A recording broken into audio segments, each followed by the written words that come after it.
کارتون خواب، خیابان خواب، بی خانمان. اینا کلماتیه که برامون خیلی آشناست. آدمایی هستن مثل من و شما که روزگار باهاشون سر ناسازگاری گذاشته و از سرپناه محرومشون کرده. در آمریکا برای اینجور آدما مراکزی هست که به دادشون برسه و دستشون رو بگیره. همراه مهتاب کوثری به یکی از این مراکز میریم. یک سرپناه و یک لقمه نون تنها چیزاییه که این بیخانمان‌ها از زندگی میخوان. شرایط اقتصادی آشفته تو چند سال گذشته تعداد بیخانمان‌ها رو بیشتر از قبل کرده. وقتی از کنارشون رد میشیم شاید مصرف الکل، اعتیاد به مواد مخدر و تن‌پروری اولین چیزاییه که تو ذهنمون میاد. ولی قصه این آدم‌ها رو فقط خودشون میدونن. منسینلی مثل خیلی از نوجوان‌ها تو دبیرستان عاشق بیسبال بوده. بعد از دبیرستان هم وارد ارتش میشه تا برای کشورش با کره بجنگه. اما سرنوشت آدم‌ها رو به جایی میکشونه که هیچ وقت فکرشو نمی‌کنه. وضعیت اقتصادی خراب شد. منم مشکلات شخصی خودم رو داشتم. آروم آروم همه سرمایه‌مو از دست دادم. وسایل خونه، ماشین، همه چیز و خلاصه همه دارایی‌ام. مؤسسه داوطلبان آمریکا سعی کرده تا احتیاجات اولیه بیخانمان‌ها رو فراهم کنه. ما 50 تا تخت داریم. بیخانمان‌ها میتونن تا 90 روز اینجا بمونن. همزمان مددکارا به درمان جسمی و روانی آنها میپردازن. هدف نهایی اینه که اونها رو به زندگی برگردونیم. این مؤسسه هم ماهی رو دست این آدم‌ها میده و هم ماهیگیری رو یادشون میده.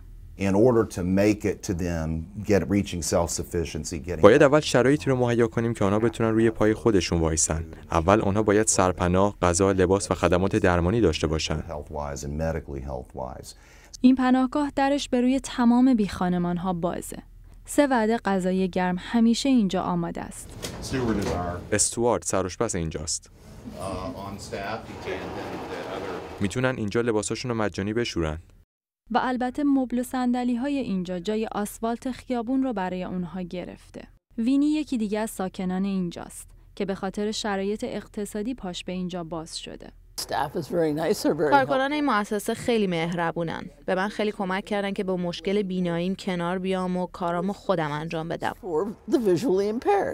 وینی سالها معلم کودکان عقب افتاده بود.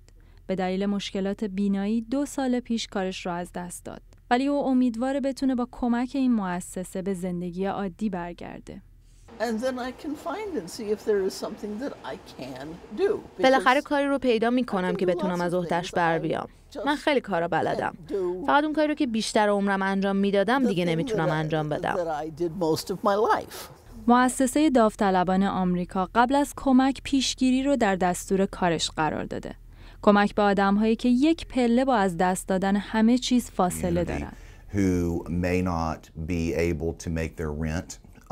اونایی که نمیتونن از عهده اجاره خونه‌شون یا قبض آب و برقشون بر بیان، ما بهشون کمک میکنیم. مثلا مادری که زندگی خودش و 3 تا بچه‌شو با ماشینش تامین میکنه، چند وقت پیش اومد اینجا و گفت ماشینش خراب شده و $1900 پول لازم داره.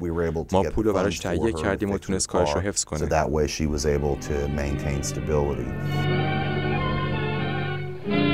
مؤسسه داوطلبان آمریکا نقطه‌ای برای آغازی دوباره.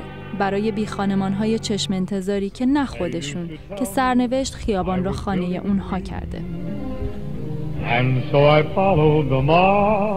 مهتاب کوثری، صدای آمریکا، واشنگتن.